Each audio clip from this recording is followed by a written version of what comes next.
بسم اللہ الرحمن الرحیم۔ جیسا کہ آپ کو علم ہے، بنیادی طور پر تو ہم یہاں پہ درس حدیث کی بات ہم نے کی تھی، لیکن درس حدیث سے پہلے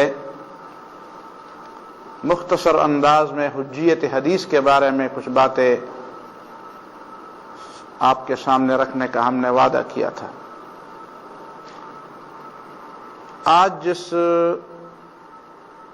نقطے کی طرف ہم اشارہ کریں گے وہ بھی اسی حجیت حدیث کے بارے میں ہے۔ ایمان بالرسول، دیکھیں نا قرآن میں ابھی آپ نے سنا، آمن الرسول بما انزل الیہ من ربہ والمؤمنون کل آمن باللہ وملائکتہ وکتبہ ورسلہ، کتاب پر ایمان اور رسول پر ایمان۔ تو رسول پر ایمان کے بھی کچھ تقاضے ہیں اور اس کا کچھ معنی ہے، اسی معنی کو ہم آج آگے لے جائیں گے۔ سب سے پہلی بات جو ذہن میں رکھنے کی ہے وہ یہ ہے کہ پوری امت میں اس بات پر کبھی بھی اختلاف نہیں رہا کہ رسول صلی اللہ علیہ وسلم واجب الاطاعت ہے کہ نہیں ہے، یہ بات کبھی اختلافی نہیں رہی۔ کچھ لوگوں نے ابتدائی زمانے میں دوسری صدی ہجری میں، تابعین کے زمانے میں، بلکہ پہلی صدی ہجری کے آخر میں، جن کو معتزلہ کہا جاتا تھا، معتزلہ، ان کی الگ تاریخ ہے۔ حسن بصری رحمہ اللہ درس دیا کرتے تھے، ان کے درس کے دوران ایک شخص اٹھا اس بات پر اختلاف کر کے کہ جو شخص گناہ کبیرہ کرے گا وہ کیا ہوگا، مسلمان ہوگا کہ کافر ہوگا۔ اس شخص کا نام تھا واصل بن عطا، وہ حسن بصری کا شاگرد تھا، درس میں بیٹھا کرتا تھا، لیکن اس بات پر اس نے حسن بصری کے ساتھ اختلاف کیا۔ حضرت حسن بصری فرمایا کرتے تھے کہ گناہ کبیرہ کی وجہ سے ایک شخص اسلام سے خارج نہیں ہوتا، مسلمان رہتا ہے، گناہگار ہے لیکن ہے مسلمان، جب تک وہ گناہ کو جائز نہ سمجھے، حلال نہ سمجھے۔ لیکن اس شخص نے کہا نہیں، اسلام تو ایمان جو ہے وہ صرف تصدیق اور اعتقاد کا نام نہیں، بلکہ ایمان عمل کا بھی نام ہے۔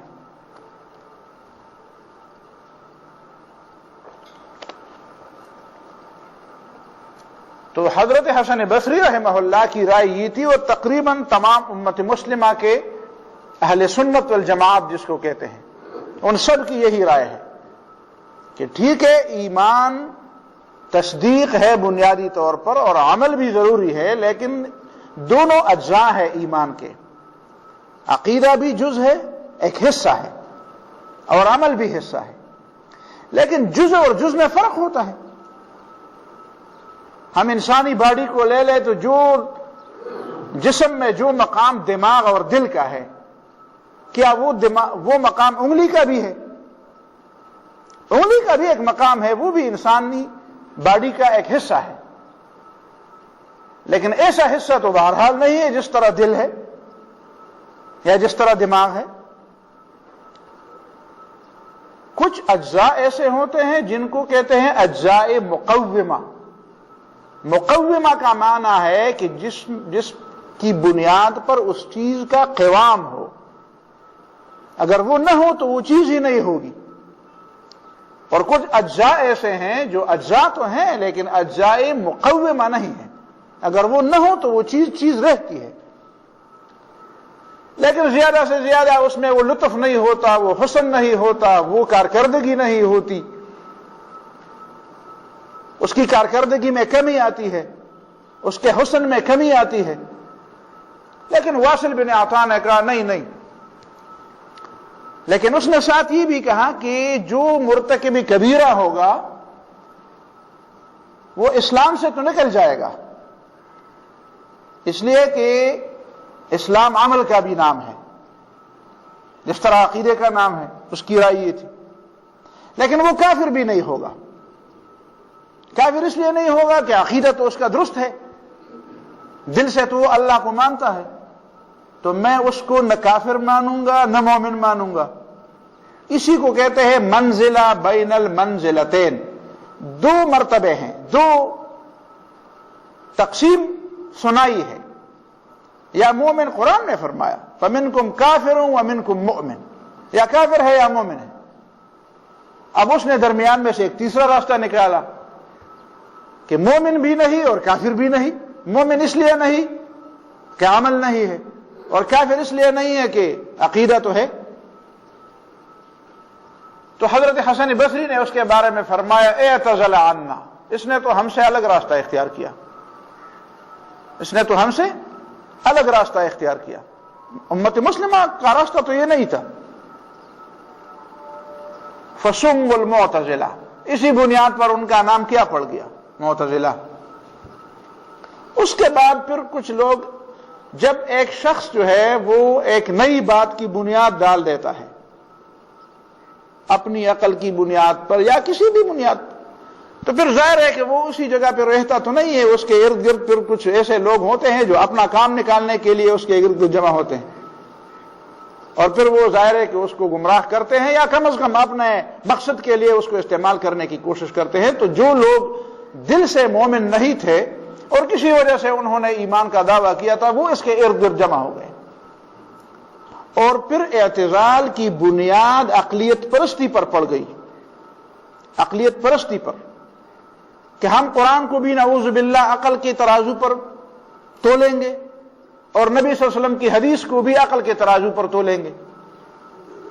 لیکن انہوں نے کھل کر یہ بات نہیں کی کہ ہم قرآن کو بھی عقل کی ترازو پر تولیں گے، اس لیے کہ اس بات سے تو پھر وہ مسلمان نہیں رہ سکتے تھے۔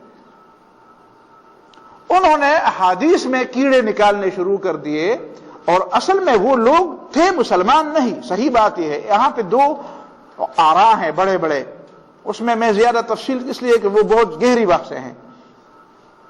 ایک مولانا مودودی کی رائے ہے، ایک دوسرے بڑے بڑے اہل علم علماء جو دوسرے بھی ہیں ان کی بھی رائے ہے۔ مولانا مودودی یہ مانتے ہیں کہ نہیں ٹھیک ہے، وہ معتزلہ تھے اور مسلمان بھی تھے لیکن گمراہ تھے، لیکن بعض دوسرے علماء کہتے ہیں کہ نہیں، وہ معتزلہ کے گروہ میں دراصل غیر مسلم لوگ گھسے ہوئے تھے، وہ اصل میں مومن ہی نہیں تھے۔ اور یہ اختلاف صرف اس وقت مولانا مودودی اور دوسرے لوگوں کے درمیان نہیں ہے، پرانے زمانے سے ہے، کہ آیا وہ لوگ واقعی مسلمان تھے لیکن غلطی پر تھے۔ یعنی یہ بات تو آپ کو پتہ ہوگا کہ عام طور پر اہل سنت والجماعت نے خود، اسی حضرت حسن بصری نے بھی ان لوگوں پر کفر کا فتویٰ نہیں لگایا، معتزلہ پر یا خوارج پر کسی نے کفر کا فتویٰ نہیں لگایا، وہ الگ بات ہے۔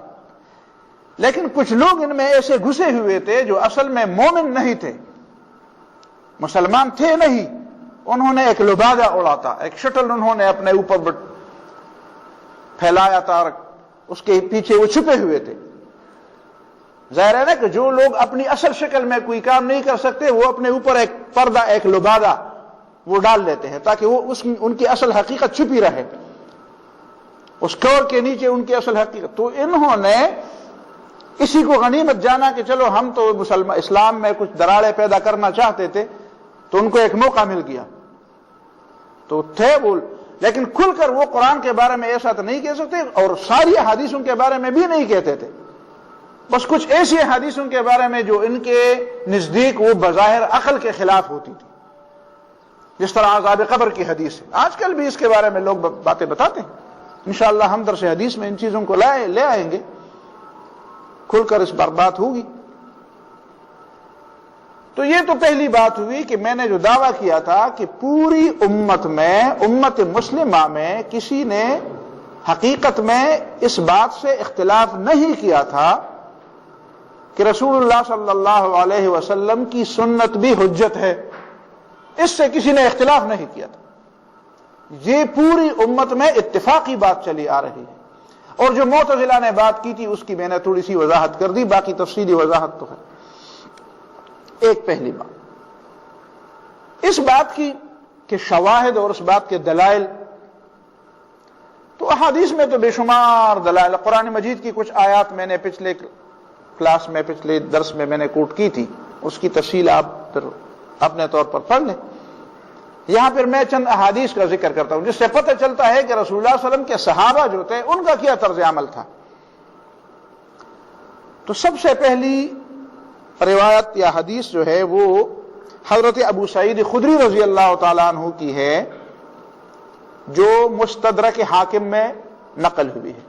اور آپ کو پتہ ہونا چاہیے کہ مستدرک حاکم کی روایات کا مقام بخاری اور مسلم کی روایات کا مقام، مستدرک کا معنی یہ ہے کہ بخاری اور مسلم نے احادیث کو نقل کرنے کے لیے جو شرائط خود بنائی تھی اور ان شرائط کی بنیاد پر انہوں نے یہ کتابیں تصنیف کی تھی، ان کی شرائط پر کچھ اور احادیث بھی پوری اترتی ہے ان کی شرط، یعنی احادیث تو اس بات کے محتاج نہیں ہے کہ کوئی ان کے لیے شرائط لگائے، لیکن روایت کی ایسے لوگوں کی شرط میں کی حدیث میں نقل کروں گا، تو ایسے لوگوں کی جن لوگوں کے بارے میں امام مسلم اور امام بخاری نے شرط لگائی تھی کہ میں ایسے لوگوں کی حدیث اس کتاب میں نقل کروں گا، تو وہ احادیث صرف وہ نہیں ہے جو بخاری اور مسلم میں ہے، ان کے علاوہ بھی کئی احادیث ہے۔ وہ کون سی ہے؟ وہ وہی ہے جو امام حاکم نے المستدرک میں نقل کی ہے۔ تو یہ حدیث اسی مستدرک حاکم میں ہے کہ ابو سعید خدری رضی اللہ تعالیٰ عنہ کی روایت ہے، رسول اللہ صلی اللہ علیہ وسلم ایک مرتبہ نماز میں جوتوں سمیت نماز پڑھ رہے تھے۔ جوتوں سمیت نماز پڑھنا کوئی بری بات تو نہیں، تو ہمارے ہاں لوگوں میں یہ بات ہے، اور شاید یہ زیادہ ادب کی وجہ سے ہے۔ تو ادب اور علم دونوں ملیں گے تو پھر کام بنے گا، لیکن ادب ہوگا اور علم نہیں ہوگا پھر بھی کام نہیں بنے گا، اور علم ہوگا اور ادب نہیں ہوگا پھر بھی کام نہیں بنے گا۔ یہ ایک اشارہ جس پہ آپ بعد میں سوچ بھی سکتے ہیں، علم اور ادب دونوں۔ تو ظاہر ہے کسی کھلی فضا میں آپ نماز پڑھ رہے ہوں تو جوتوں سمیت نماز پڑھیں، جس طرح ہم جنازے میں جنازہ پڑھتے ہیں تو کچھ لوگ اعلان کرتے ہیں نہیں جی جوتے اتار دیجئے، تو حالانکہ وہاں نیچے کچھ بھی ہو سکتا ہے۔ تو نبی صلی اللہ علیہ وسلم نے نماز کے دوران اپنے جوتے اتار دیے۔ صحابہ نے نماز میں جب دیکھا، نماز پڑھ رہے تھے تو صحابہ نے دیکھا تو صحابہ نے بھی اپنے جوتے اتار دیے۔ اب نبی صلی اللہ علیہ وسلم نے حکم تو نہیں دیا تھا، اس لیے کہ صحابہ کرام کے ذہن میں دو باتیں تھیں، دونوں باتیں وہ ایمان کا تقاضا تھا، ایک تھا اتباع اور ایک تھی اطاعت۔ قرآن نے نبی کے اتباع کا بھی حکم دیا ہے اور نبی کی اطاعت کا بھی حکم دیا ہے۔ اتباع کا معنی یہ ہے کہ ہم دیکھیں نبی کر کیا رہے ہیں، نبی کا عمل کیا ہے، تو بغیر اس کے کہ وہ ہمیں کہے کہ اس طرح کرو، تو ہم جب نبی صلی اللہ علیہ وسلم کو دیکھتے ہوئے کسی کام پر تو ہم وہ کام کریں، اس کو کہتے ہیں اتباع، فالو اپ۔ وہ جہاں پہ جا رہے ہیں ہم جائیں گے۔ ایک ہے اطاعت، اطاعت کا معنی ہے کہ جب وہ حکم دے کہ یہ کرنا، کر لے یہ کام، تو ہم کریں۔ تو صحابہ کرام کے ذہن میں یہ دونوں باتیں تھیں کہ ہم نبی کا اتباع بھی کریں گے اور نبی کی اطاعت بھی کریں۔ اب جب انہوں نے دیکھا نماز میں کہ نبی صلی اللہ علیہ وسلم نے جوتے اتار دیے تو انہوں نے بھی جوتے اتار دیے۔ جب رسول اللہ صلی اللہ علیہ وسلم سلام پھیر چکے تو نبی صلی اللہ علیہ وسلم نے لوگوں سے پوچھا تم نے کیوں جوتے اتارے؟ تو صحابہ کرام نے عرض کیا اے اللہ کے رسول آپ نے اتار دی تو ہم نے اتار دی۔ تو نبی صلی اللہ علیہ وسلم نے یہ نہیں فرمایا کہ میں تو کئی کام کروں گا، تمہیں کیا ہے کہ بس جب تک میں تمہیں حکم نہ دوں تو بات۔ البتہ اس کی ایک توجیہ بتائی کہ میں نے کیوں اتارے، تم نے تو میری وجہ سے اتارے، پتہ ہے میں نے کیوں اتارے؟ میں نے اس لیے جوتے اتارے کہ نماز کے درمیان ہی میں جبریل علیہ الصلوۃ والسلام نے آ کر مجھے حکم دیا کہ تمہارے جوتوں کے ساتھ کچھ گندگی لگی ہوئی ہے، ان کو اتار دو، تو میں نے اتار۔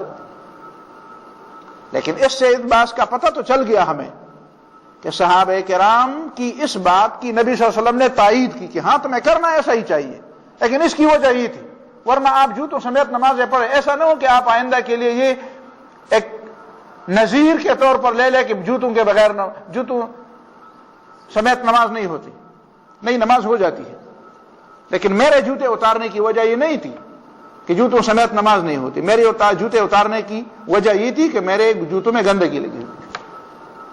میں اس سے یہ بات ثابت کرنا چاہتا ہوں کہ صحابہ کرام نبی صلی اللہ علیہ وسلم کی اطاعت کو ضرور دیکھیں، نماز پڑھتے وقت نماز ہی میں ہے، لیکن جب دیکھتے ہیں نبی صلی اللہ علیہ وسلم کو تو جس طرح وہ رکوع میں اور سجدے میں جاتے ہیں، اسی طرح جب جوتے اتارتے ہیں تو یہ جوتے بھی اتار لیتے. یہ ایک حدیث ہوئی مستدرک حاکم کی اور حضرت ابو سعید خدری رضی اللہ تعالیٰ عنہ کی روایت. دوسری روایت وہ تو مشہور روایت ہے اور تقریباً احادیث کی ساری کتابوں میں اور اس میں سب میں مذکور ہے کہ تحویل قبلہ کا جب حکم ہوا، نبی صلی اللہ علیہ وسلم مسجد قبلتین میں نماز پڑھا رہے تھے. ظہر یا عصر کی نماز تھی اور 2 رکعتیں اس جانب پڑھ چکے تھے، اس جانب نہیں، ہاں جنوب کی طرف نہیں، شمال کی طرف. شمال کی طرف مدینہ منورہ میں تو قبلہ اسی طرف ہے، اب اسی طرف ہے، اب جنوب کی طرف ہے.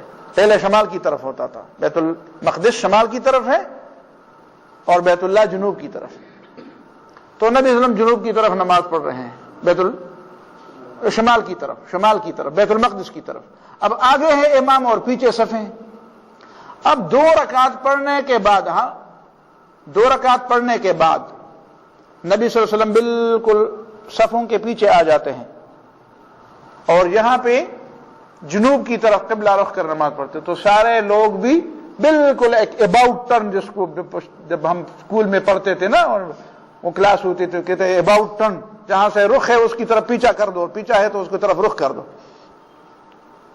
اب دیکھیں رسول اللہ صلی اللہ علیہ وسلم جو کر رہے تھے وہ صحابہ دیکھ کر، وہ نماز کے اندر بھی. اب یہ کس کی اطاعت تھی؟ وہ تو بعد میں پتا چلا کہ ابھی حکم آیا فَوَلِّ وَجْهَكَ شَطْرَ الْمَسْجِدِ الْحَرَامِ، فَوَلِّ وَجْهَكَ شَطْرَ الْمَسْجِدِ الْحَرَامِ، مسجد حرام کی طرف منہ کر کے نماز پڑھو. یہ حکم تو بعد میں آیا لوگوں، یعنی اسی نماز میں یہ حکم آیا، لیکن نبی صلی اللہ علیہ وسلم نے تو لوگوں کو بعد میں سنایا. ظہر اور عصر کی نماز میں تو قراءت خفیہ ہوتی ہے، سری ہوتی ہے، جاری طور پر تو نہیں پڑھی جاتی. تو یہ بات تو ٹھیک ہے کہ نبی صلی اللہ علیہ وسلم کو تو اللہ نے حکم دیا کہ وَلِّ وَجْهَكَ. صحابہ کرام نے کیوں؟ صحابہ کرام نے تو آیت بعد میں سنی. پہلے تو انہوں نے نبی صلی اللہ علیہ وسلم کو دیکھا کہ وہ ایک قبلے کو چھوڑ کر دوسرے قبلے کی طرف منہ کر رہے ہیں. یہ اس وجہ سے کہ وہ سمجھتے تھے کہ بس مومن کے لیے نبی صلی اللہ علیہ وسلم واجب الاتباع ہے، صرف واجب الاطاعت نہیں، واجب الاتباع بھی ہے. اتباع اور اطاعت کا فرق میں نے بتا دیا. ایک تیسری روایت جو ابو داود میں ہے اور ابن عبد البر میں ہے. ابن عبد البر مالکی ایک عالم دین ہے مشہور، حافظ ابن عبد البر. رسول اللہ صلی اللہ علیہ وسلم جمعہ کا خطبہ دے رہے تھے. اتنے میں شاید مسجد کے حال کے اندر کوئی کھڑا ہوگا تو نبی صلی اللہ علیہ وسلم نے ایک بات کی، بیٹھ جاؤ. اسی دوران عبداللہ ابن مسعود بالکل رضی اللہ تعالیٰ دروازے کے سے اندر داخل ہونے والے تھے، ادھر دروازے ہی میں بیٹھ گئے، فوراً بیٹھ گئے. تو نبی صلی اللہ علیہ وسلم کی نظر دروازے پر پڑ گئی تو فرمایا عبداللہ کیوں بیٹھے ہو ادھر؟ عبداللہ بن مسعود نے کہا کہ اے اللہ کے رسول، آپ نے کہا بیٹھ جاؤ. اب یہ مجھے کیا معلوم تھا بیٹھ جاؤ، جب پیغمبر کہتے ہیں کہ بیٹھ جاؤ اور میں کھڑا تھا بس میں بیٹھ گیا.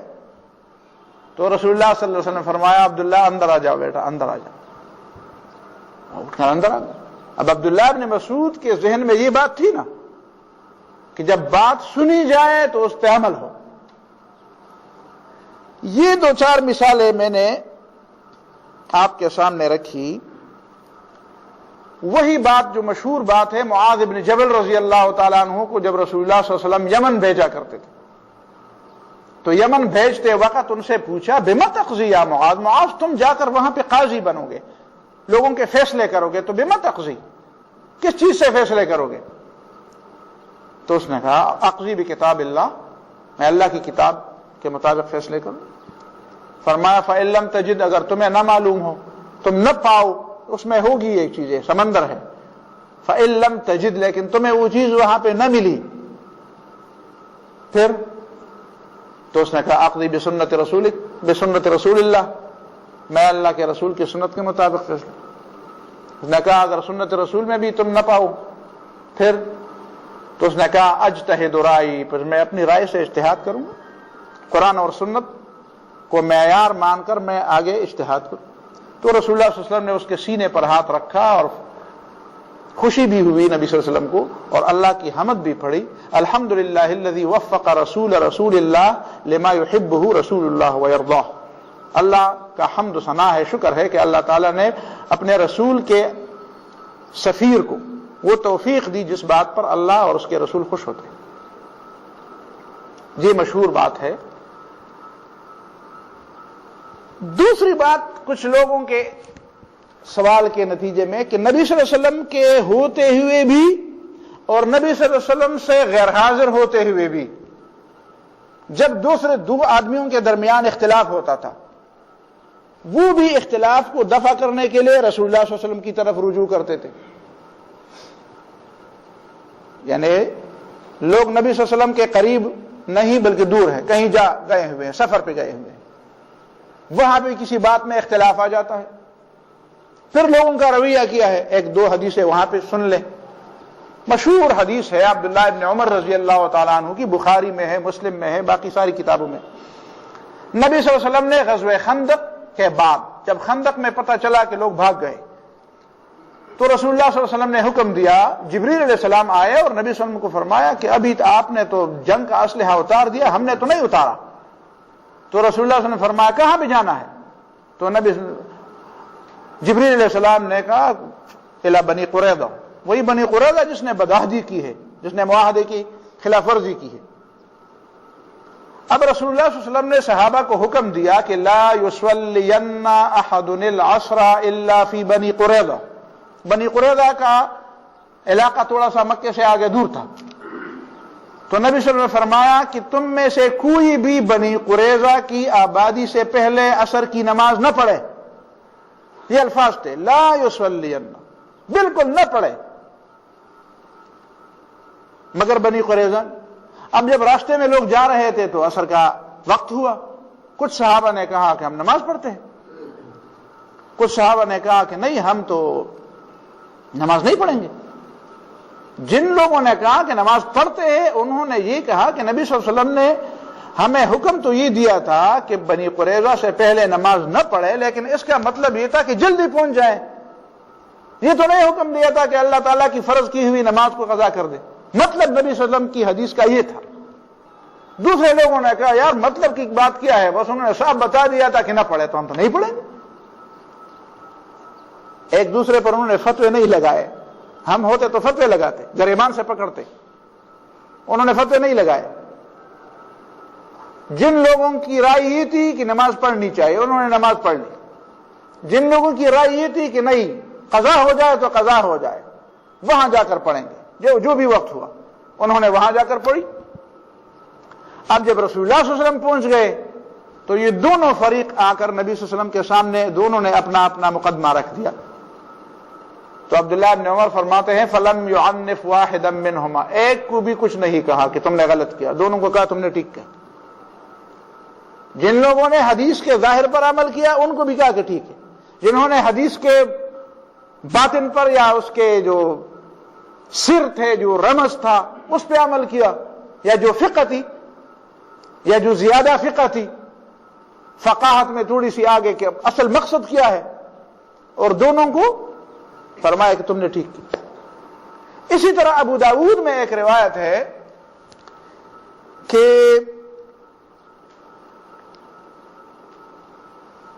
اس میں یہ تھا، ابو داؤد کی روایت میں کہ رسول اللہ صلی اللہ علیہ وسلم کے کچھ صحابہ سفر میں گئے تھے۔ ایسا ہوا سفر میں کہ عصر کا وقت آیا اور پانی نہیں تھا، تو صحابہ کرام نے تیمم کر، دو آدمی تھے دونوں نے تیمم کر کے عصر کی نماز پڑھ لی۔ اب جب تیمم کر کے عصر کی نماز پڑھ لی، اتنے میں عصر کا وقت ابھی باقی تھا اور پانی مل گیا۔ ابھی عصر کا وقت باقی تھا اور پانی مل گیا۔ ظاہر ہے آپ میں بھی اختلاف ہوگا اگر میں پوچھوں کہ آپ کیا کریں گے جب پانی مل گیا ابھی اور عصر کا وقت بھی باقی ہے، تو ظاہر ہے دو رائے تو ہوں گی۔ کچھ لوگ کہیں گے کہ بھئی ابھی عصر کا وقت تو باقی ہے تو وہ تیمم سے کیسے نماز ہوگی؟ کچھ کہیں گے کہ یار ایک دفعہ ہم نے پڑھ لی ہے تو 2 دفعہ تو نہیں ہے نماز عصر کی۔ یہ اختلاف ان میں بھی ہوا۔ کچھ لوگوں نے دوبارہ پڑھ لی وضو کر کے، اور کچھ لوگوں نے کہا کہ ہم 2 دفعہ تو نہیں پڑھیں گے، ایک دفعہ نماز فرض ہے ہم نے پڑھ لی ہے، باقی پانی آ گیا ہے تو اگلا جو وضو ہوگا مغرب کے لیے وہ تو وضو بنا کے کر لیں گے۔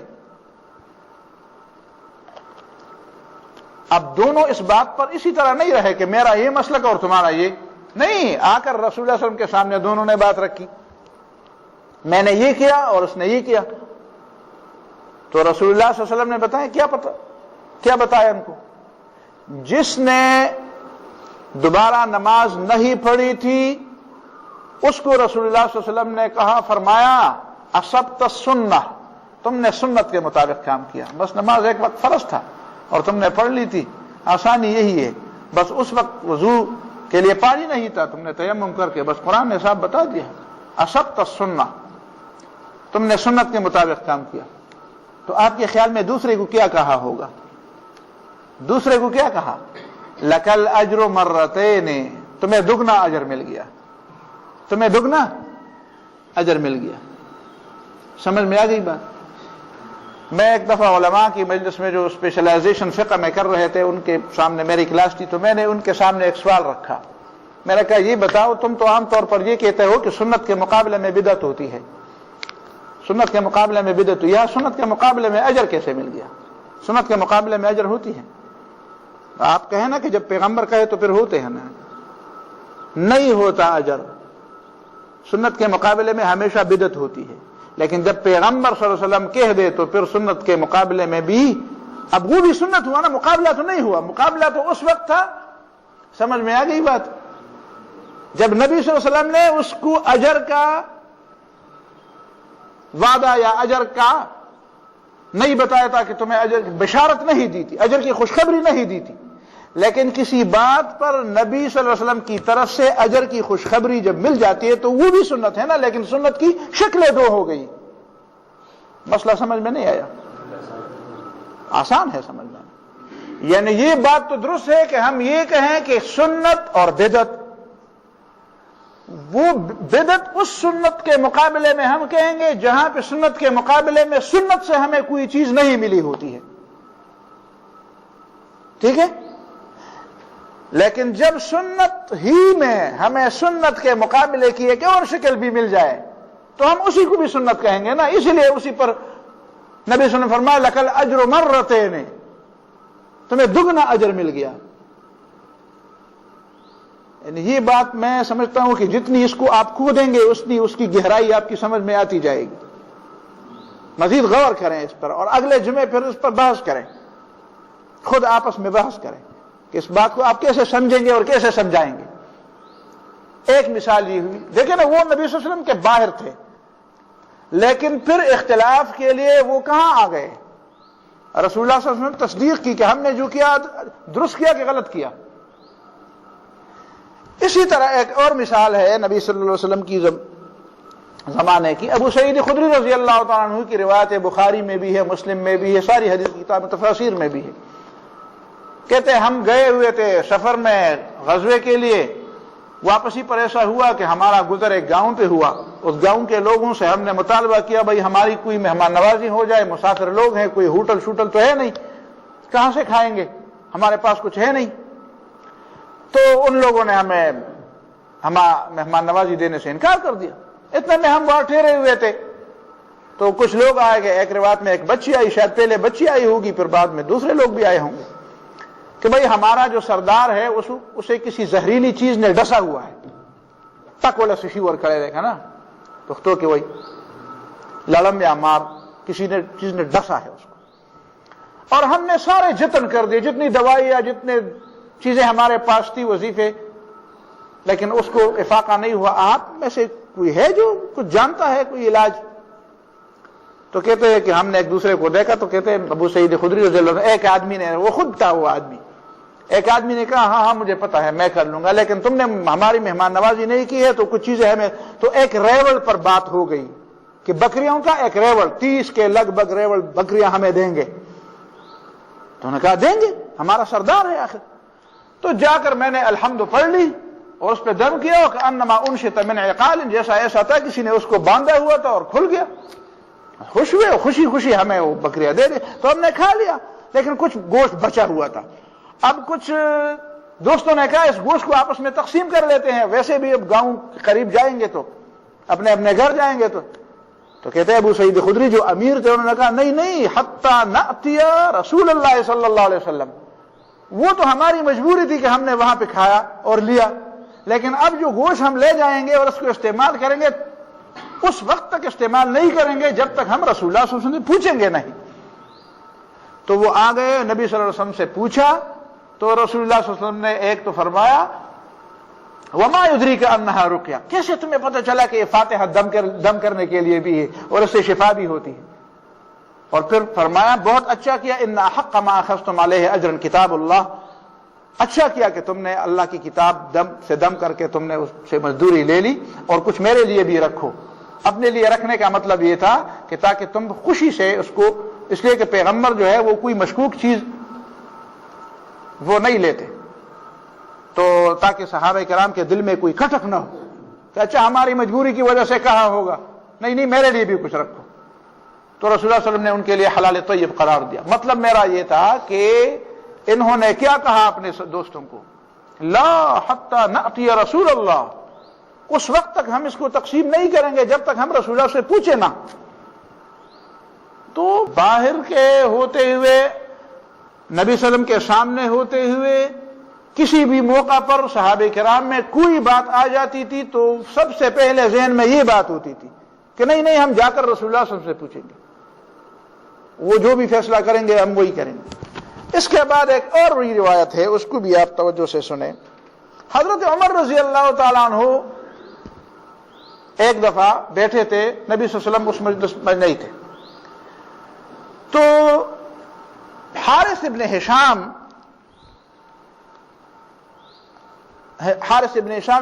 ابن حکیم رضی اللہ تعالیٰ، ہشام ابن حکیم رضی اللہ تعالیٰ، انہوں نے سورہ الفرقان کی تلاوت کی نماز میں، اور حضرت عمر نماز نہیں پڑھ رہے ہیں، ویسے تشریف رکھتے ہیں. تو حضرت عمر اپنے بارے میں کہتے ہیں رضی اللہ تعالیٰ عنہ کہ اس نے سورہ الفرقان کی تلاوت ایسے انداز سے کی کہ میں نے نبی صلی اللہ علیہ وسلم سے ایسی نہیں سنی تھی. میں نے نبی صلی اللہ علیہ وسلم سے جو سنی تھی یا مجھے جو نبی صلی اللہ علیہ وسلم نے سکھائی تھی اس انداز سے نہیں کرتے تھے تلاوت، دوسرے انداز سے کرتے. تو کہتے ہیں کہ قریب تھا کہ میں نماز ہی میں اس کو گریبان سے پکڑ لیتا، نماز ہی میں اس کو گریبان سے پکڑ لیتا. لیکن بس پھر میں نے سوچا چلو صبر کر لیتا ہوں تھوڑا. صبر میں نے کیا، جب اس نے سلام پھیر لیا تو میں نے اپنی چادر اس کے گلے میں ڈال دیا اور اس کو تاؤ دے کر اس کو پکڑ لیا. انہوں نے کہا، میں نے اس کو کہا کہ میں تمہیں رسول اللہ صلی اللہ علیہ وسلم کے پاس لے جاؤں گا. اب آپ کہیں گے کہ تم نے تو ابھی کہا کہ صحابہ نے ایک دوسرے کو اس طرح نہیں کیا، تو حضرت عمر نے ایسا کیوں کیا؟ آپ اس کا کیا جواب دیں گے؟ دیکھیں نا، میں نے 2-3 مثالیں جو پیش کی، صحابہ کرام ایک دوسرے کے ساتھ اختلاف کرتے ہوئے لڑے نہیں تھے، کسی کے گریبان میں ہاتھ نہیں ڈالا تھا. تو حضرت عمر نے تو گریبان میں ہاتھ ڈال دیا. تو پھر آپ کیا جواب دیں گے؟ بات ویسے مشکل، اصل میں پہلے جو باتیں تھی وہ اجتہادی مسئلہ تھا. اب یہاں پہ قرآن کی قراءت کا مسئلہ ہے، قرآن کی، اللہ کی کتاب کی قراءت کا مسئلہ ہے. اور حضرت عمر نے نبی صلی اللہ علیہ وسلم سے جو قراءت سنی ہے بالکل اس سے الگ انداز سے کوئی دوسرا، تو ان کے ذہن میں یہ تھا کہ یہ تو قرآن کو اختلافی بنا رہا ہے. اس بات کی شدت کی وجہ سے حضرت عمر رضی اللہ تعالیٰ عنہ نے ایسا کیا. سمجھ میں آ گئی بات؟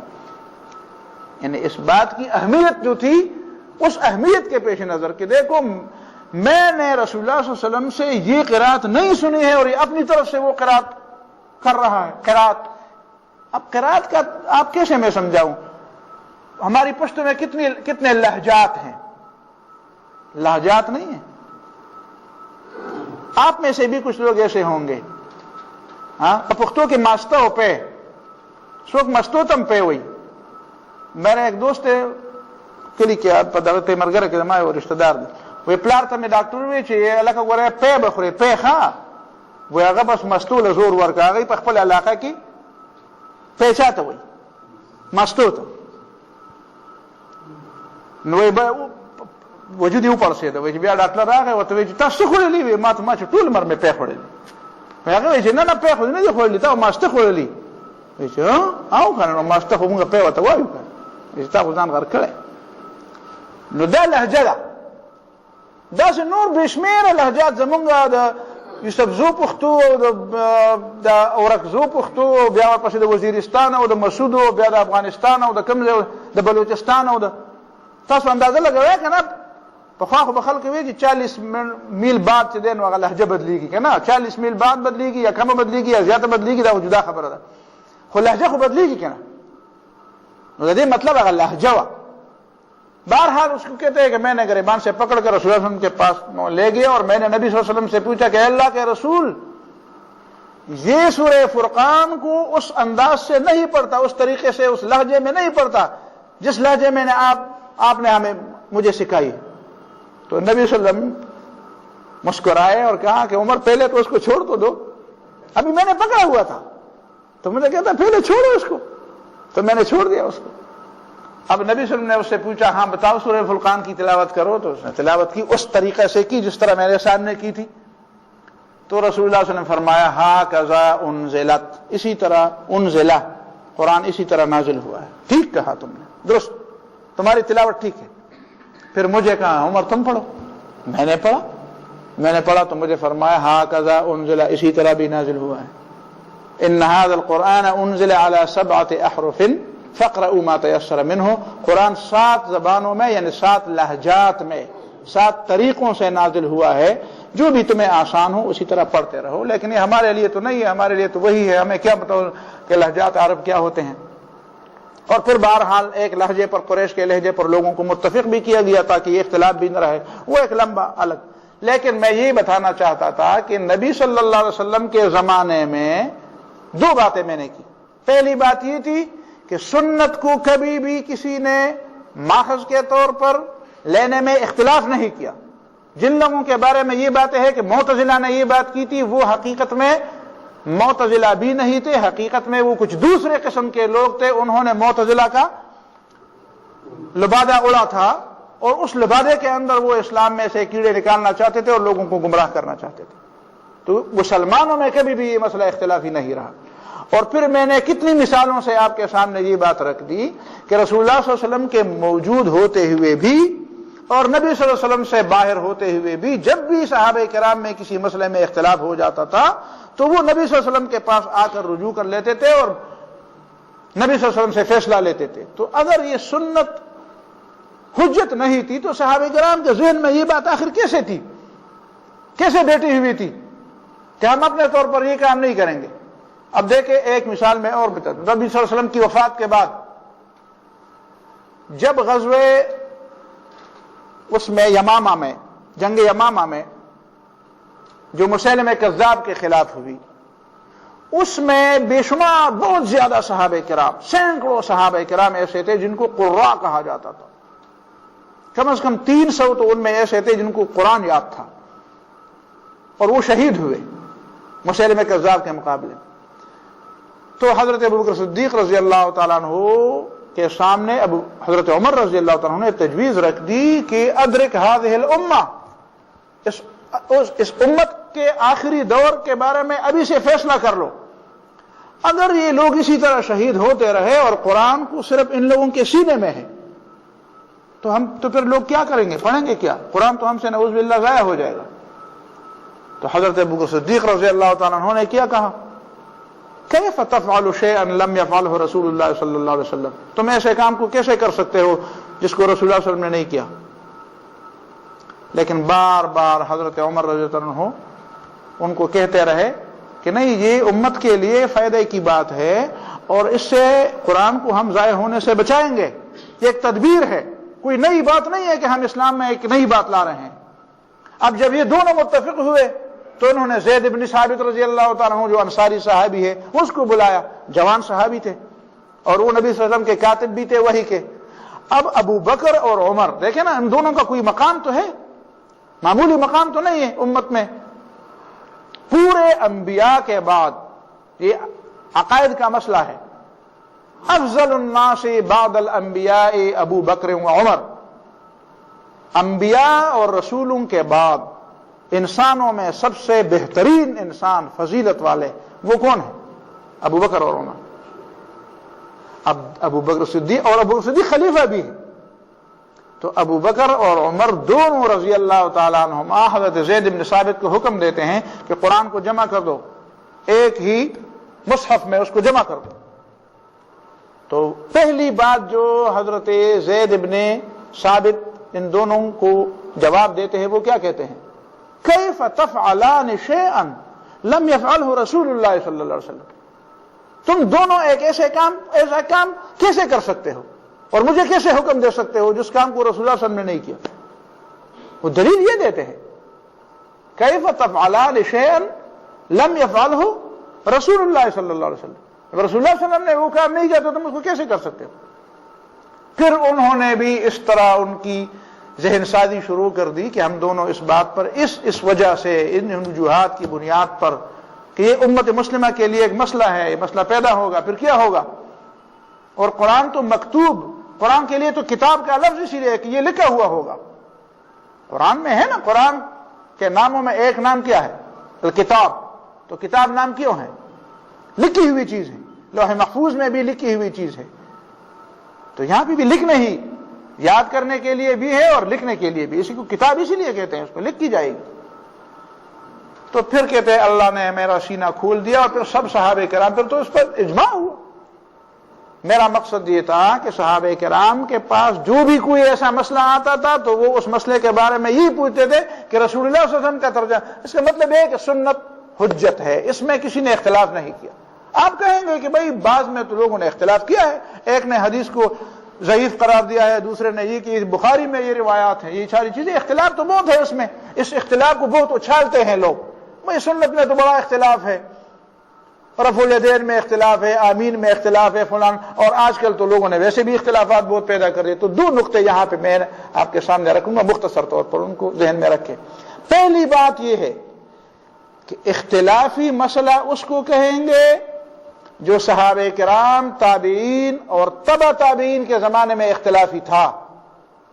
جو مسئلہ اس زمانے میں اختلافی تھا، آج اگر اس میں کوئی اختلاف کر دے تو ہم کہتے ہیں گنجائش ہے، لیکن جو بات اس زمانے میں اختلافی نہیں تھی، اس زمانے میں کسی نے اس کے بارے میں اختلاف نہیں کیا تھا، اور بعد کے لوگ آ کر اس میں اختلاف کرتے ہیں، تو اس کو ہم اختلاف، مثال کے طور پر آج رجم کے بارے میں لوگ کہتے ہیں کہ زانی کو سنسار کیا جائے گا کہ نہیں جب وہ شادی شدہ ہو، تو ہم کہتے ہیں ہاں سنسار کیا جائے، کہتے ہیں یہ مسئلہ تو اختلاف ہے۔ کس نے اختلاف کیا؟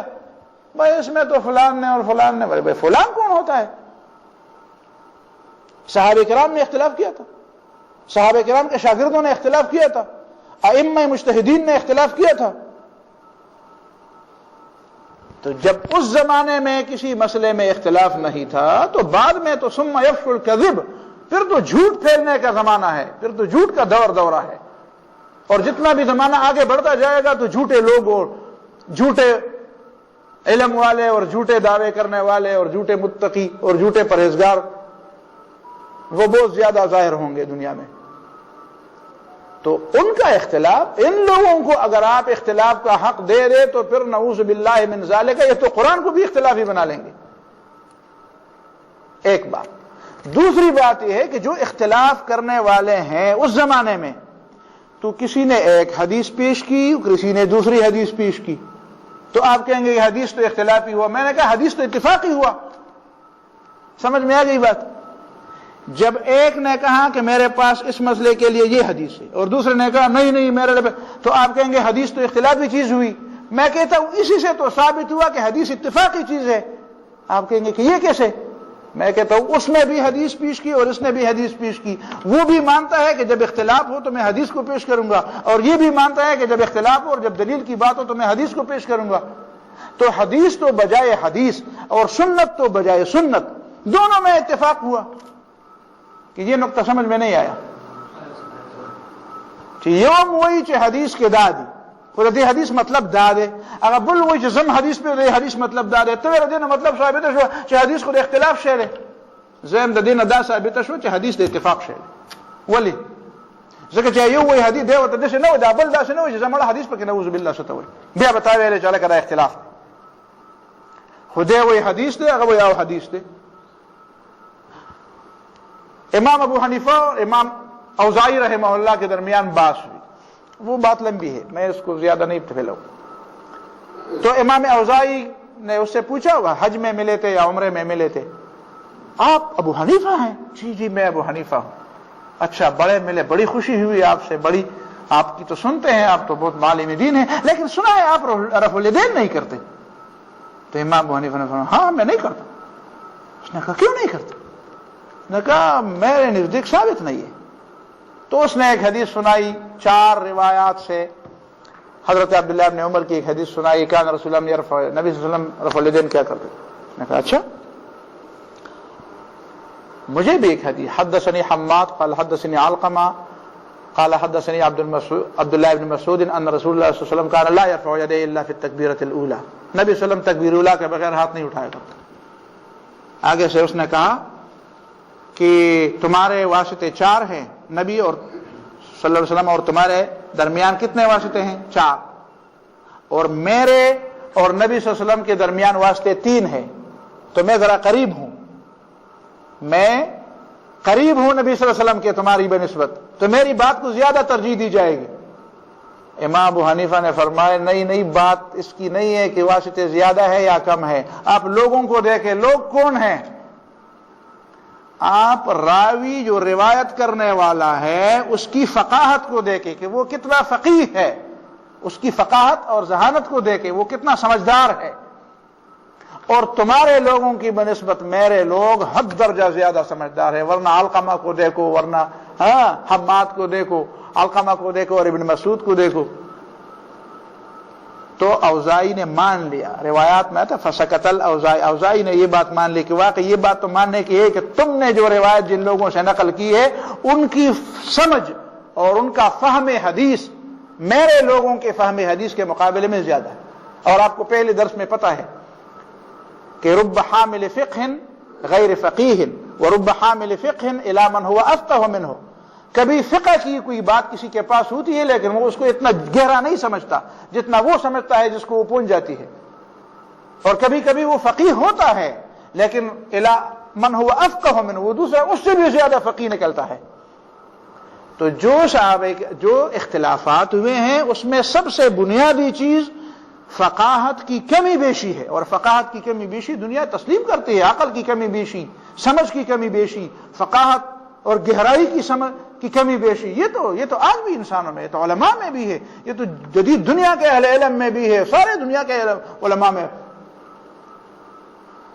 تو جو اختلافات ہیں ان میں 2 باتیں ذہن میں رکھ کے، جن لوگوں نے بھی اختلاف کیا ان میں ایک بھی ایسا نہیں تھا کہ جس نے سنت کو دلیل کے طور پر پیش نہیں کیا. تو یہ اس بات کی دلیل نہیں ہے کہ حدیث سے اختلاف ہے، اس بات کی دلیل ہے کہ حدیث میں اتفاق پایا جاتا ہے، البتہ اس کے مفہوم کو سمجھنے میں اختلاف. کیوں اختلاف ہے؟ تو پہلی بات آپ یہ کریں گے اختلاف اس لیے پیدا ہوا ہے کہ سمجھ کے معیار میں اختلاف ہے. کوئی زیادہ سمجھتا ہے، کوئی کم سمجھتا ہے، اور زیادہ سمجھ اور کم سمجھ کے درمیان تو پھر زمین و آسمان کے جتنے فاصلے ہیں. کتنا زیادہ، کتنا سمجھ، کتنا درمیانہ، اور درمیانے اور نیچے والے درجے، اوپر والے اور درمیانے والے درجے کے درمیان بھی بے شمار درجے ہیں.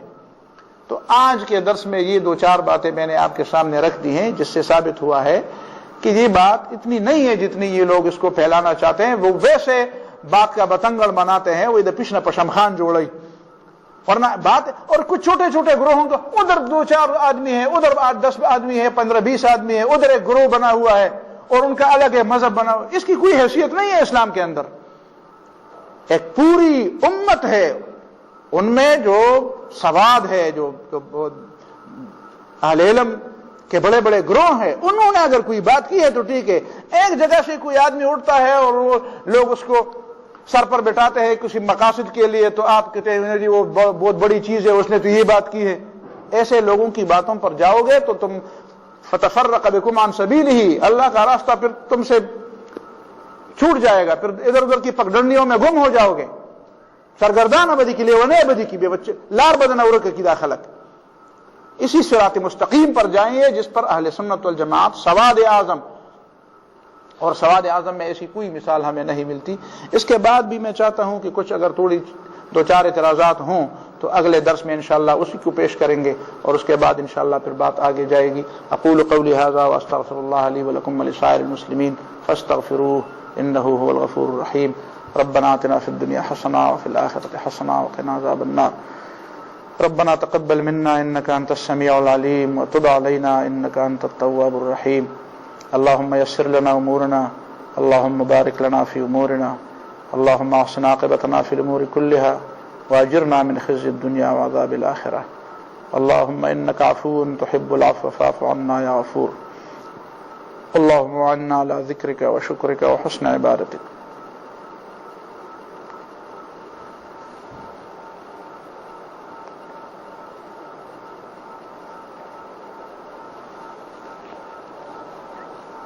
صلی اللہ تعالی.